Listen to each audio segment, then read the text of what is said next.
just gonna go with it. And welcome back to Little Cuts, our weekly minisode where we dig into the things that we've been watching recently and playing too. I'm Terry. And I'm Mary Beth. And Terry and I finally met in person. We sure did. It was the best. It was the best. So many hugs. So many hugs. So many hugs. I have to see. Well, now I have to see you again soon when I'm not getting married and like running around like an insane person. When I hadn't had like an 18-hour day from hell.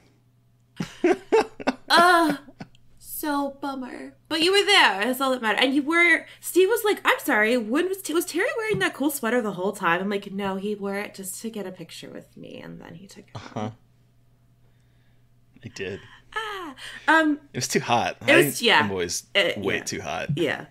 But also, I guess, so besides my wedding, this week we're talking about an epic cringe comedy, which is a TV sequel to a movie, Scary White Women, an upcoming multiplayer horror game, and time-traveling bears.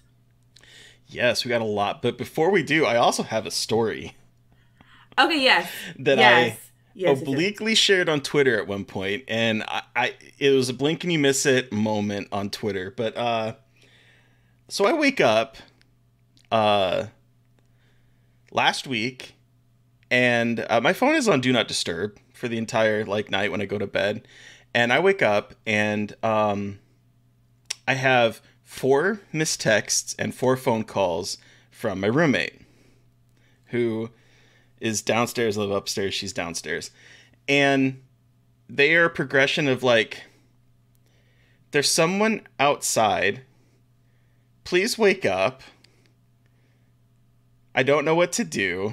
I've called the police. And 4 missed calls. And a tag on Twitter. And I find out that I slept through this entire thing, that she woke up at 4 a.m. because Riggins, her dog, who sleeps in her bed, was growling nonstop, and she had gone up to go use the restroom, and she thought she heard a man's voice outside, but she couldn't quite tell where the voice was coming from, and so she let Riggins outside to go do his thing and pee and everything, and he just would not have it. He ran to the corner of the yard where there's a fence and just was barking. She could not get him inside. She turned on the light to see what was over there that was causing Riggins to go ape shit, and then she sees a man stumble out of the shed, and her immediate response, which makes sense, was, "What the fuck, dude?"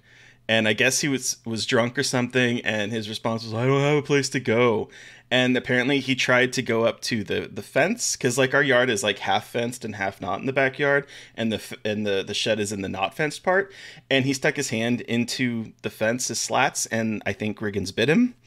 But yeah, that was what I missed 4 days before going to see Mary Beth for her wedding. Did the cops come?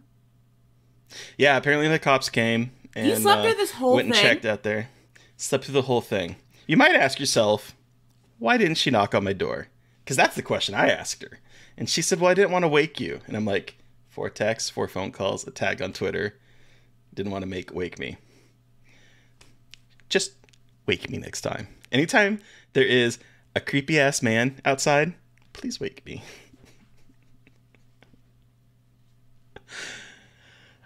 So yeah.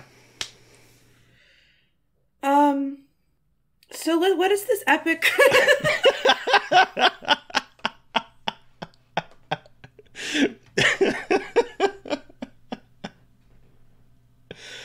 Oh my god, yeah. So epic cringe comedy.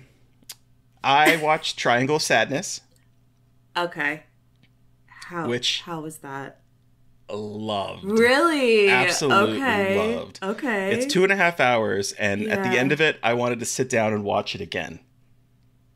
Okay. It was so good. Oh. I do wish that the trailers didn't spoil everything, because the trailers basically, I haven't watched the trailer. It's a story in. Oh, you haven't? Mm-mm. So it's a story in 3 parts, and I'm not going to go into each 3 parts in case, you said, you haven't seen the trailer. But it's basically, it follows, for the most part, this pair of models, Carl and Yaya, who are dating, and they get an influencer pass to go on this luxury cruise. And so we sort of see their life a little bit before the cruise, where he's like auditioning for to be a model for Balenciaga. And there's this little funny bit about fashion, about how like, well, you know, Balenciaga is dead serious, we're looking down on you, whereas something that's cheap like H&M is all smiley. And so the one of the interviewers is like, now Balenciaga, and so he like, and he's like, H&M, Balenciaga, and H&M, and Balenciaga.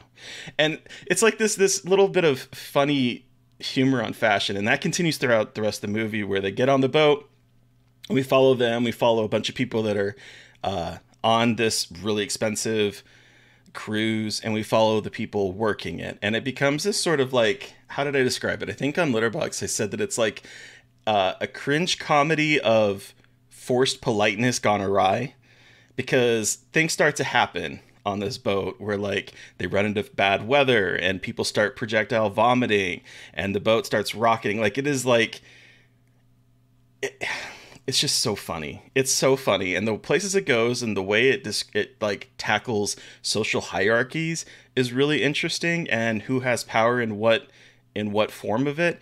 And I love this movie so much. It's by Ruben Östlund. I don't know how to pronounce his last name. He did The Square. He did, which I've not seen any of his movies, because he did The Square and he also did Force Majeure. Yeah, I haven't seen any of it. So the thing is, I haven't seen any of them. I know of them, but I haven't seen any of them either. This made me want to go watch them. Like, this was so good. This was so good. Okay, at 2.5 hours, it needs to be that long? Yes. Okay.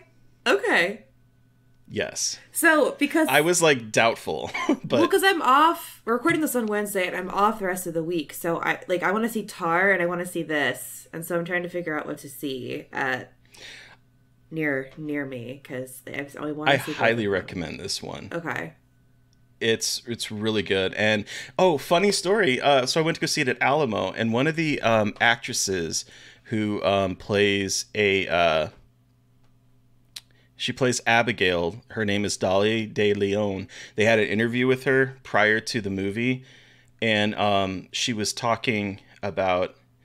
They were asking her what movie she would like to like create of like a remake, and she's like, well, it's the movie that scarred me for life as a kid. And she mentioned The Exorcist, and I'm like, okay, we've already covered it, but Dolly De Leon, if you want to come on our podcast and talk about The Exorcist, we'll do it again. Please do.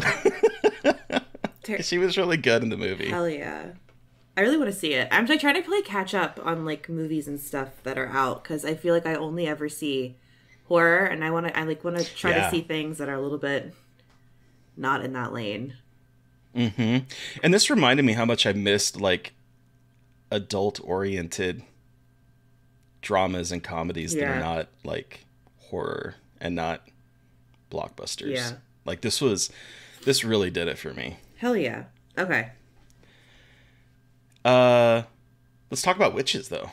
Witches. So I watched the movie that is called Two Witches. Okay. And this is directed by Pierre Sigaridis. I'm so sorry if I pronounced that incorrectly. But this is an Arrow release. I've been hearing a little bit about it. I know that a few people that we know, including Joe Lipsett, really liked it. So I thought, let's give it a try. It's pretty good. Is it? Yeah. So the movie is split up into two parts. Similar. It's like split up into two parts. And it's following a witch trying to get what is hers in very violent ways. And there are two parts to the story that involve the witch and then her granddaughter. And I'm trying to think of how to describe it, because it's like a very weird atmospheric movie where like it almost feels like a Suspiria or a Phenomena, in the way that the acting is a little bit stilted and it's not always great, but the visuals are really fucked up, and like the whole conceit is very fucked up, and there's a lot of like very loosely kind of discuss lore, but not really. It's more of like you're thrown into the middle of the story and you're kind of just figuring out what it is. But there's a lot of visuals of babies being eaten. Oh. Gnarly. it's much more upsetting than I thought it was going to be, and it's really, really well done. If you're looking for a good witch movie, I recommend something like this. Like, if you didn't like the Suspiria 2018 remake as much, I would try this out, because it definitely still has Suspiria vibes. But much more disturbing and much more just like generally upsetting imagery. And I watched it. This was the only horror movie I watched on Halloween, because that was the day after our wedding, and I slept for most of that day. But I watched Two Witches, and it was a very good Halloween movie to watch. The second half is my favorite. The stories are interconnected, but like the second one I think is even more well done and even more upsetting in some of the ways the story twists and turns. So I think it's playing on the Arrow player, like on Arrow right now. So if you're looking for like a good, grotesque, scary witch movie, I think this is definitely one you should check out. Cool. Yeah, I have the screener. I got it like the week before your wedding, and I ran out of time to watch it. So I'm glad to hear that it's really good. Side note, I think we can get the director on. Ooh. Yeah, I liked it quite a bit. A lot of the practical effects are really good. So awesome. I'd love to hear that. Yes. But then a TV sequel to a movie. Yes. So we talked about James Gunn two, I guess, right? Slither, aka Heidi Klum's fucking worm costume on Halloween. Yes! Oh my god, I loved her worm costume, by the way. That was so fantastic. But yeah, so we talked about James Gunn, and then I'd been meaning to watch Peacemaker, and Kate Miles, a friend of the show, and Patreon subscriber, like reached out to us and was like, hey, if you hadn't seen Peacemaker, you should watch it if you like James Gunn's stuff. And I've been meaning to, and so on my trip to go see you, I downloaded Peacemaker, and I downloaded Cabinet of Curiosities, and I'll talk about Cabinet of Curiosities, I think, next episode. Yeah, good, because I've watched all of it. I'll have them all finished by next time we talk. Because I'm only about 4 episodes in. But yeah, so I watched Peacemaker, and let me tell you, this show is everything that I love to see from James Gunn. It has, so it basically picks up where the Suicide Squad left off. Okay. And you've seen Suicide Squad, I have seen right? the Suicide Squad. I have not watched Peacemaker, but yes. So, spoiler alert, Peacemaker dies at the end. Yeah. But he doesn't die. Yeah. And he is in a hospital recovering, and then he returns home, and he discovers that there is like this black ops team that is like a fragment of the people that were working for Amanda Waller, as well as a couple newcomers, have this new mission that they need him for. And again, it's this similar kind of conceit to the Suicide Squad, where it's like you have a bomb in your head, you're either going to go back to jail, or you're going to do what we say, or we're going to blow your head off. And so he gets wrapped up in another big project. Like, it's funny because like there's a running joke about how like Project Starfish was actually the project about in the Suicide Squad, which is actually about a giant starfish. And so this project is called Project Butterfly. And he's like, what, are we fighting Mothra? And he's like, I need a jetpack if I'm fighting Mothra. And like, you're not fighting Mothra. And he's like, but can I have a jetpack anyway? But like, it has this sort of like, it's all of the episodes are written by James Gunn, and he directs a lot of them, cool. Not all of them, but a lot of them. And it has like, this is like James Gunn's humor. Like we kind of talked about how I was a little sad to see his like edges sort of sanded down for Marvel. Well, they're not. This is like classic James Gunn humor. And I think fans of like fans of the Suicide Squad will enjoy this humor as well as it continues on. It's a little edgy, but it still is full of heart. It's about found family. It's about these very disparate people having to come together for this mission that is about saving the world again. But it's like, it's funny. It's it somehow makes Peacemaker understandable. Like, because like part of the thing is he wakes up and he finds out that everyone thinks that he's a racist and everyone thinks that he's this horrible person, and you start to like unravel the story of him, and you find a little bit about his like life as a child, where his father was the supervillain who is also a white supremacist, and you start to like unravel bits and pieces about his past and him coming to terms with what it means to be Peacemaker as a real person. And it's actually quite funny. I started to watch it and then I just couldn't stop. So I was kind of glad in some ways that I had like a long trip and long flight, because I watched the entirety of it. Silver linings, I guess. I guess so. I really want to watch it. I'm behind on all things television, to be perfectly honest. Same. I don't know what TV is. What is TV? I don't know her. But it's really good. Okay. I highly recommend it. Isn't he bisexual? Yeah. It's a little throwaway comment. Okay. Because I remember people talking a lot about it on Twitter. It's not even a big thing. There is queer representation on it though. Love that. Danielle Brooks, who was in Orange is the New Black. Yeah. She was Tasty. Yeah. She is in it, and she is in a committed, happy. I think she's married to a woman. I don't think they're dating. I think they're married, and she's So there's queer rep in it. Cool. And it's quite lovely. Hell yeah. Okay. Oh boy. Speaking of white supremacy, let's talk about scary white women. Okay. So, I watched Soft and Quiet, which Terry, you talked about South by Southwest, because that's where it premiered. It is coming out this week. Is it this week?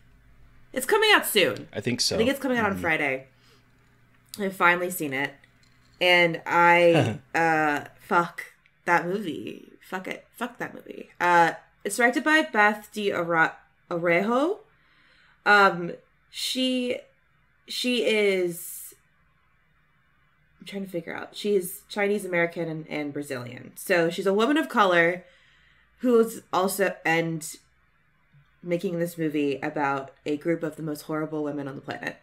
And so basically this is about a group of women who are like-minded, and by like-minded is they all are Nazis. And they have come together for the Daughters of Aryan Unity, the first meeting. And it's them all talking about just how they are so put upon by people of color and how people of color are the worst. And it kind of escalates from there into bad. It's shot all in one take in real time, which is it's insanely well done and nauseating and incredibly impressive, and definitely ramps up the tension quite a bit. But it's one of these movies that I'm not quite sure what you're trying to get across is going to be shown to the right people. Because this is a movie about the evils of white women.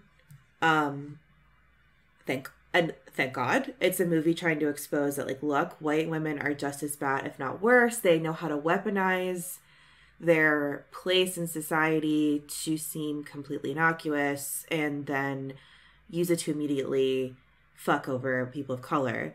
And it is very much an important thing, but my concern, I guess, and maybe it shouldn't be my concern, but, like, I think a lot of people who are going to watch this are going to be people who are like, we already know all this. And I think it's going to be, what's hard is for me to then be like, so what, in watching it, like, what point does it serve? Like, it's brutalizing people of color and giving a spotlight to Nazis and pointing it out, which I think is incredible. But it's like, it exists in this very weird gray area that I think is the point of the movie. I think it just gets my wheels turning in my head. I'm like, well, who's this for? Like, are any white supremacists actually going to see this and care? Like, people are going to watch it and just be like, we already know all this. But then again, if we already know all this, it doesn't mean we shouldn't not talk about it. And especially because it's from the perspective of a woman of color. It's not like a white person like, look, see, I understand that white women are bad, but it's like, no, this is how white women are. And I think it is. I think my consensus is it's an important movie, but it's a really horrible movie to watch. Because it's just like, it's a lot of just like really fucked up rhetoric being spewed the whole time from people who are like moms. And I think that it's that shocking imagery, but then also like I've worked in spaces with people like this, and it's like not, it seems like it's taken to an extreme, and the end is taken to an extreme, but a lot of it isn't that extreme. Except for the apple pie with a swastika in it. That's pretty extreme.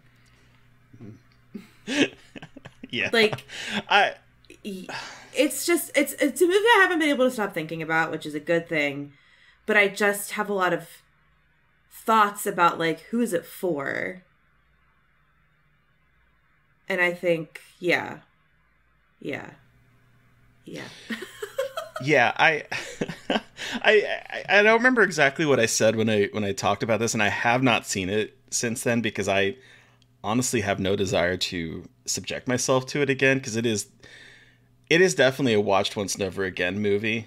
So I apologize in advance if because I talked to Dax about it while we were at your wedding. So I apologize in advance if this ends up coming up. You're recorded soon enough. I don't have to watch it again. I'll just rely on my memory of it. Like, no, don't make me watch it again, please. But what I do remember the most in terms of what you were saying about who the audience is that the thing that like jumped out at me is the way that the very beginning of the film incorporates a bunch of different perspectives in terms of like, well, this person is doing this. Like, it's not just like, these aren't people that are just like carving swastikas in people and lynching people, right? There's like a wide variety of racism going on here, to the point that you can actually see some things that like those who are cognizant of it can see as microaggressions, but that aren't in this movie, if that makes sense. So like, so there are people I think that are going to watch this and see some of themselves in the things that are being said, even if they themselves aren't necessarily racist. They will see some things in it that like pops out, then like, oh, ooh, like uncomfortableness. And I think that's where some of the uncomfortableness lies for a white person watching this movie, is you start to see your complicity in white supremacy. Oh yeah. And I also think that something else she addresses really well is that, like, and this, I won't spoil anything, but it goes to a point where it's like, oh, you thought this is what you wanted, but then when you're confronted with the reality of like the rhetoric that you're spouting will lead to this kind of violence. And when you are confronted with that violence, you no longer feel the way that you feel because you are being confronted with your actions, basically.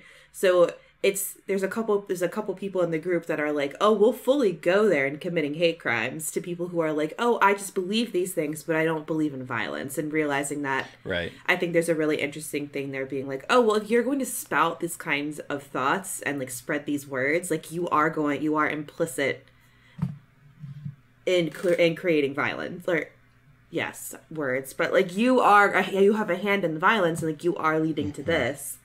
And I think it does like show consequences to people who maybe like have thought, or like have, realized that words actually do have meaning.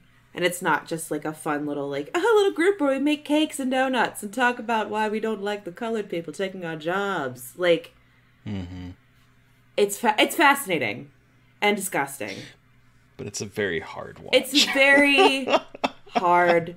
My favorite part of this whole movie is there's a part where something happens and they put a dog away, and before they leave this place upset, they let the dog back out, because it just really was this tiny little thing of like, white women will do anything for a little dog, but for people of color, they will do nothing. It's something. Yeah. It's a hard watch. It's a hard watch. Like, the acting in it is incredible. Olivia Lucardi, who plays, like, a very bad character in this, was also in Candyland. So she's having quite a year of playing, crazy characters, which is fascinating. So it's interesting to see her in these two movies so far. But yeah, that's Soft and Quiet. Watch at your own risk, everybody. And what is this upcoming multiplayer horror game? So while I was at your wedding, or at least traveling to your wedding, maybe I don't remember exactly when, Tony Kaufman, who is in our our chat right now, was talking to me in DMs about how the Outlast Trials was doing its closed beta this weekend, and so I went out to Steam and I requested access to it. Surprisingly, got in, and then Halloween, after we went to go see Trick or Treat, because it's my tradition if you listen to our Halloween episode. Hell yeah. I got to play a little bit of it before the beta went away. And I'm not 100% sure what to think about the game yet. Because you've played or seen Outlast, right? I've played Outlast, yeah. You played Outlast? Mm-hmm. The first one. I thought you had. Yes. And so for those that don't know, you're like, it's basically almost like found footage-esque type idea. Like you are someone in an original game, you're like an investigator going into a mental hospital where like weird things are happening, and you have your camera. It has like night vision, and you're sort of trying to evade big things, ugly, horrible things that are trying to murder you, while also collecting evidence. And this game is the third, and it takes that premise and adds multiplayer to it. Oh, interesting. And I'm not 100% sure what I think about it. Okay. Because part of what like I really enjoyed about the Outlast games is that sort of sense of isolation and creeping dread that comes from it. You know, where it's like there's that adrenaline spike of being chased, but then you're also like on your own, defenseless. You have no one else to rely on. It's you with like an asylum of horribly mistreated, monstrous creations. So when you add like a multiplayer component to it, I think with the right group, it might be good. But like I was playing with random people, and someone was clearly streaming on Twitch and was just chatting to his room while trying to sneak around this level and solve things. So it was like it kind of took out that suspense. And I do think that when you add more people to a game that is so focused on trying to isolate you and make you feel underpowered and be like the opposite of a power fantasy, it's a little weird to sort of then gamify it where some people have like kits where you can heal people. One is a person that can stun things. Like you can add different like character classes kind of to your characters. And then you play with 4 people as you're trying to solve these tasks. And so I was never scared playing the game. There was a couple times I was like, oh shit, I'm being chased, I gotta go run. But it wasn't like the same sort of dread that I think is so effective in these Outlast games. And you can apparently play them solo. I didn't have the opportunity to try that with the time I had remaining. And I don't know how well it would be because the level seems very focused on multiplayer component of it. So I'm on the fence. I wanted to bring it up because it's a huge game. I love the Outlast series. I'm just not sure that taking this and sort of adding Dead by Dawn-esque type things, except you're not playing against other people. It's just co-op. So I'm not 100% sure how I'm going to feel about it. And I don't know about the replayability because we only got one level. It took us 45 minutes to get through the level. But like, how many levels are there going to be? How much replayability is there going to be to this? I don't know. But I wanted to bring it up because it's Outlast, man. It's Outlast. That's just the thing, like, Outlast is not a multiplayer game in my head. It's all about you with your camera and not being able to see anything and trying to find batteries and getting lost and confused by yourself. Like, it's all about the solitude of the game and, like, the lack of, like, your lack of ability to see and you're completely alone. I feel like it's one of those things where it's like, oh, everyone, like, the Dead by Daylight stuff is going really well and, like, the, what's it called? Oh... The one like Evil Dead, Texas Chainsaw Massacre upcoming. Yeah, like Back for Blood. Yeah, the one Siobhan, we interviewed her. Is that multiplayer? Well, sort of. The I mean, I Quarry, think you can play it with. Okay, yeah, you're right. Sorry, getting them all mixed up. But I feel like there's such a push now for multiplayer stuff. It's like, oh, we'll get back into multiplayer, and it's like, but that Outlast is not a game that is meant for in my head, and it sounds like, because it was the beta, right? It was just the beta. Yeah, it was a vertical slice of the game. We just got one level. It looks like there's things you can unlock by getting money for doing well in the mission. I'm just not sure. Like, maybe if I had like a core group of people that I was playing with, it would be a little bit better. But it was just really weird with like a Twitch guy just basically chatting to his chat the entire time. Like, it just... I don't like playing online. Kills any sense of dread. I don't like playing online. I don't like playing any of that stuff. Like multiplayer, online multiplayer. I hate online multiplayer. Like, that's why I like games like Outlast, because I didn't have to play with anybody, and I could play cool horror games by myself and not feel pressure to like be really good, because I had a lot of experience getting embarrassed by like when I was younger, like boys be like, "You're bad at this," and I'm like, "I just don't play it as much as you do." So it's just like I think it might be fun, like if I were playing it with you and like a couple other people that are like know each other and are going to approach it with like the intent that it's meant to be played, you know what I mean? But I don't know. There's a added element of gamification, which seems weird to talk about a game that has gamification, because that's a game. But like that sort of extra level of meta gaming to it that I'm not 100% sure is going to work with Outlast. Because I think part of the reason why Dead by Dawn and all those other games are effective is because it's you versus another person. Yeah. Whereas this is just a co-op thing. And I'm like, how stale is this going to be to keep playing through that same level like, over and over again? The co-op stuff with like Phantasmophobia, like that works because it does like, it's like procedurally generated with like so it's the same couple of levels, but it's always a different combination of things. So it's like, okay, so what are you going to give us that'll make it feel... Because it's not... I don't know. A story-driven multiplayer game, to me, is not fun. I want to... like, you know what I mean? Like, yeah. I don't know how to describe it. I'm having a bad time formulating words. But you know what I mean. I do. So, I don't know. We'll see. I'm like, cautious about it. Like, I do think that having a group of friends to play with might be kind of fun, but I don't know if it's gonna have the longevity of something like Dead by Dawn, because I think you're forcing multiplayer into a game that doesn't need it. But yeah, exactly. Like, why make a game that was already single player into multiplayer? Whatever. Maybe they'll blow us away. We'll see. It played really well. Like, I was surprised at how seamless and for a closed beta that it was, but. Because I've had bad experiences with betas before, so. But oh boy. Oh boy. Let's talk about time traveling bears, Mary Beth. What was our horror comedy of the week? So our horror comedy of the week was the 2011 Joseph Kahn film Detention, which I had never seen before. I saw it once, but I honestly, the only thing I remembered when I was watching this movie was the Cinderella costume, which I think is awesome. Yes.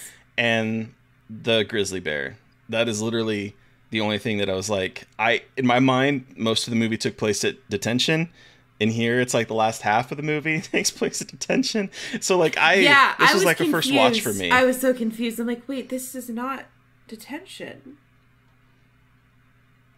Yeah, so what is this movie about, Terry? Fuck if I know. No, please tell me, because I don't know. So, the movie is about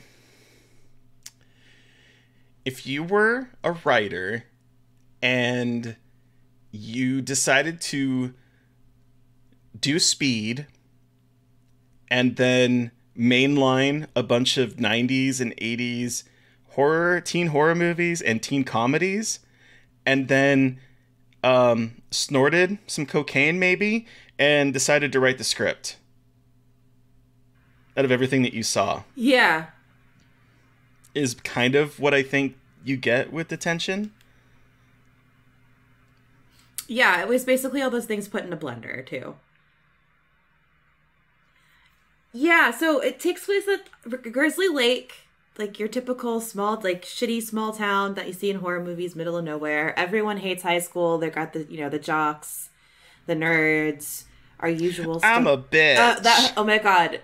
The H is for Hoobastank. Like, it was... Hoobastank. It's very funny watching this now, and, like, it's very 2011 in the way of that. Because I was the year I graduated high school.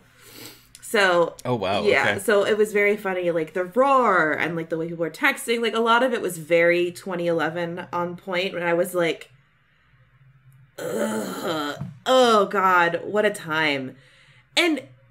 It's very much a time capsule of that time as well. I think it leans into, like, Scott Pilgrim territory a little bit in terms of, like, how it uses, like, graphics on screen. And I feel like that kind of goes away a little bit towards the end. Like, they kind of lose steam and, like, the crazy, like, kinetic, like, editing, comic book. Everyone's got crazy, like, a million different things happening on the screen. And, it has that Scott Pilgrim-y vibe in terms of, like, that energy level.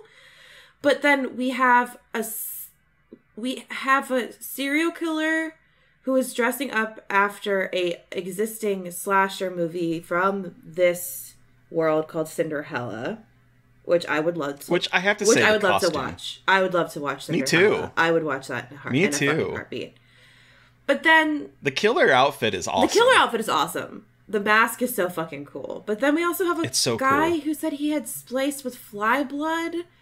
And then there are... I have fly blood in my veins, and he vomits up acid. And then that was, like, never really addressed ever. And then there's aliens that keep showing up. And then there's a time-traveling mascot outfit that one of the kids has just been turning into a time travel machine. And now they have to travel back in time to save the world because... Ione switched brains with her mom and then rejected Freaky Friday with her mom. And then with time travel. Said no to the principal who's played by Dane Cook as a child. As a child who then sets off a bomb to blow up everything because he's mad. So he's basically an OG incel and is being prodded by one of he's an OG incel being prodded by another kid. So a bunch of them are time traveling, and I don't really understand how a lot of them are time traveling. I understand how 2 of them are because we see them get into the bear, but there's a couple other people who I really don't quite understand how they switched brains and how they ended up in the past and the future, and nothing really makes any sense at all. Like, it's kind of just... Yeah. I didn't really understand what was going on at all. But fun. Yeah, so I'm glad you brought up the incel part because, like,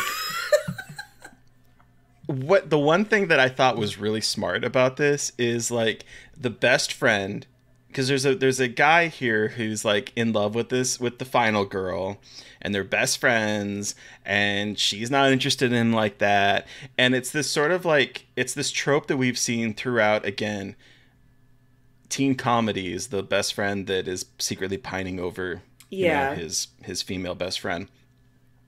And in here it actually digs into that character and says, this dude is actually an incel because, like, his whole thing is he's being dejected and so he wants to kill everything. Like, it is incel before incel was even, I believe, a word that we used. Yep. And so it's interesting that is the villain of this movie. I actually really enjoyed that. But, like, I was 5 minutes in this movie and I was like, this movie is a lot. This movie is a lot. I was exhausted a little bit at the beginning. I was like, did I turn this on at the right... Like, am I watching the right version? Like, it just automatically starts going. And she's like, BITCH. And I'm like, is she real? Is she vlogging? Like, I didn't understand, like... Was she making a video for, like, an early YouTube? Like, I hate you. I was so confused. It was just a lot of yelling and... Your lack of faith in the durability of Kesha is alarming. With the acceptance, I was like, I'm personally insulted by that. Yeah, it was like, it hits all of this. It's like you got, like, the the serial killer cold open, like, you have a lot of these slasher bits, and I think it's really smart. I just think there's too much happening. There's so much happening. But people fucking love this movie. I was looking on Letterboxd, many people, and I was like, I didn't hate it, but I definitely didn't, like, love it. I feel like, did I miss something? I think it might have just been a little bit too much. I think maybe it was just a little bit too chaotic for my current mind state, like, post-wedding, It definitely was a very chaotic watch for me. When I had logged it back on Letterboxd, I realized that when I first watched it, I gave it a 2-star, and I'm not 100% sure if that was like a memory of it or not. And I don't think it's a 2-star film. I do think I actually did enjoy it. I think it's well made. I just think that there's an awful lot happening to the point that I just was having a hard time. We're trying to understand what is happening, and then all of a sudden, the jock in the movie who is obsessed with beating up Clapton. I texted Terry just the word Clapton earlier, because I'm like, this kid, played by Josh Hutcherson, Bread Boy PETA himself, cutie patootie. His name is Clapton Davis, which is the most porn star name I've ever heard. But yes, anyway, the jock who's obsessed with beating up, all of a sudden is like vomiting acid on helmets and getting his hand stuck to things that he shouldn't be stuck to. And then we get like a flashback where he encountered a meteor. So we have a little bit of like the 80s Blob, Night of the Creep type aspect of it, mixed with the Fly, because all of a sudden he has fly blood spliced in him.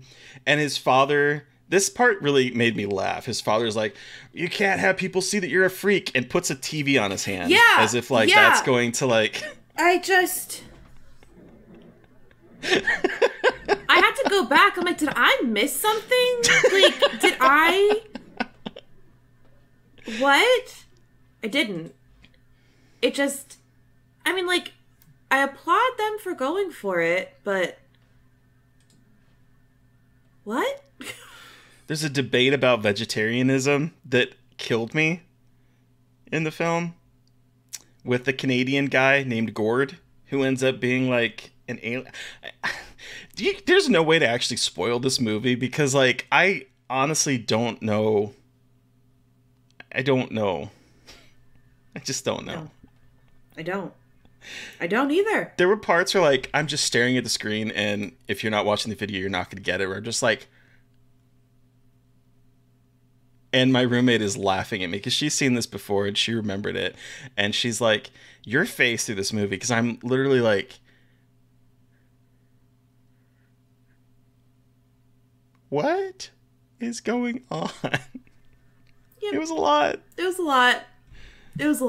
And I was like, oh, I don't think I realized just how fucking 2011 chaotic this movie is. Like, I underestimated it quite a bit.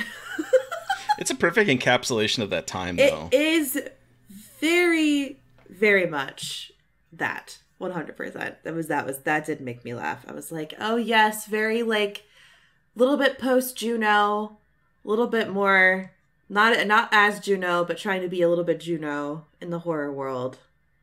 Interesting. I feel like I want to watch it again when I'm a little less like exhausted and hungover from my just emotionally hungover from my wedding. I think you should watch it stoned and see if it makes more sense. I was stoned. It didn't. Oh. Okay.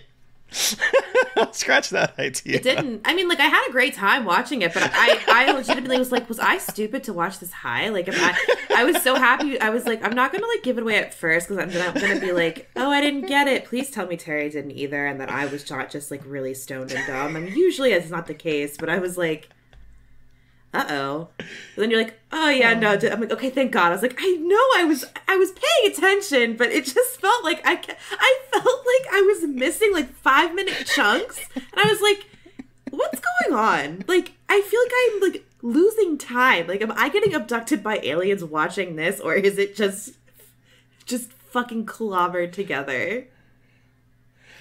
EL says, to be fair, it sounds like I'd be mad if I didn't watch it high, which... I mean...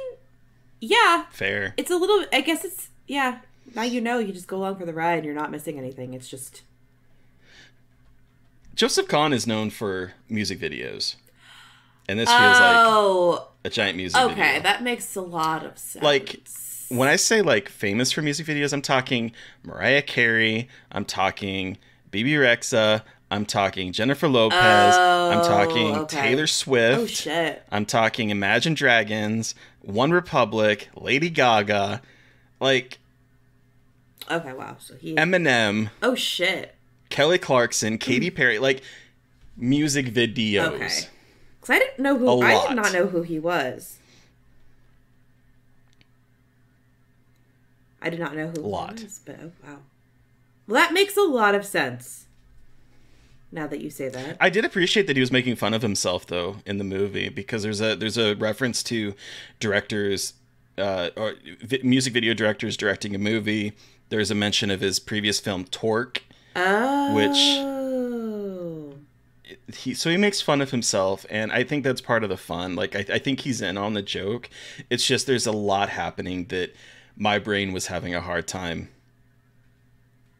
keeping straight with everything that was going on. Yeah. Yep. Yeah. Well, what are we watching next week for horror comedies? Next week, we are watching Trace Thurman's one of his favorite movies, Zombievers. So excited! This is one of the movies that the company I work for put out, apparently. So very excited to experience this. This was the movie that when my mom was looking up my job was like, "Did you know that they made a movie called Zombievers?" And I was like, "Yes, mother, I do." She's like, "I just wanted to make sure you knew that." Surprisingly a fun movie, from what I remember. Group, right? Zombievers. I'm like, well, yeah, that sounds about right. Yeah, that's about par for the course for most places in the horror. Yeah. So. Surprisingly good, though. I'm excited. But, okay.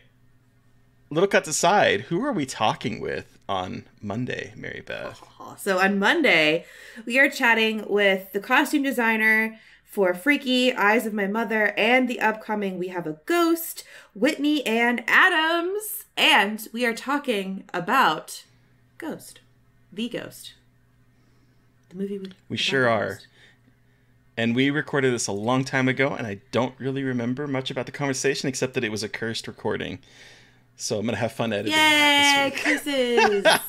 Woo! Yeah, that was recorded a while ago. But yay! So, listeners, you've heard from us. We want to hear from you. Right? Am I doing this right? Am I doing this podcasting conclusion right? The conclusion of the podcast. Did you watch a film that we watched?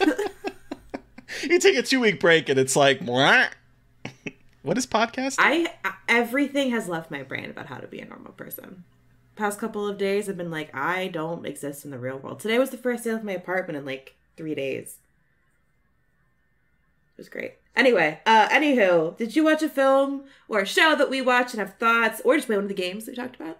A game we talked about? Do you have suggestions for things we should be covering? Send us an email at scarredforlifepodcast@gmail.com, or you can reach out to us directly on Twitter. I am at MB McAndrews.